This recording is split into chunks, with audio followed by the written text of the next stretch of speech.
Ipinamalas ng Philippine National Police ang kanilang mga makabagong kagamitang pandigma at pang-operasyon sa pagbisita ni Mr. Jong Bae Wang, President at CEO ng CAP Korea sa Camp Brigadier General Rafael Crame ngayong August 21, 2025. Pinangunahan ni Police Lieutenant General Edgar Alan Ocubo, the Deputy Chief PNP for Operations, ang aktibidad na tampok ang mga PNP patrol at motorcycle units, mga armored vehicle ng Special Action Force at iba pang kagamitan na bahagi ng modernisasyon ng pambansang pulisya.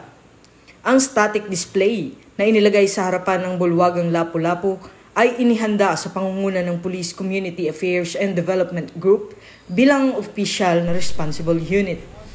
Ayon sa PNP, ang pagpapakita ng kanilang assets ay hindi lamang naglalayong ipamalas ang kahandaan at modernisasyon ng kapulisan, kundi magsilbing hakbang tungo sa mas matibay na ugnayan at kooperasyon sa pagitan ng Pilipinas at South Korea sa larangan ng seguridad at pagpapaunlad ng kakayahan ng pulisya.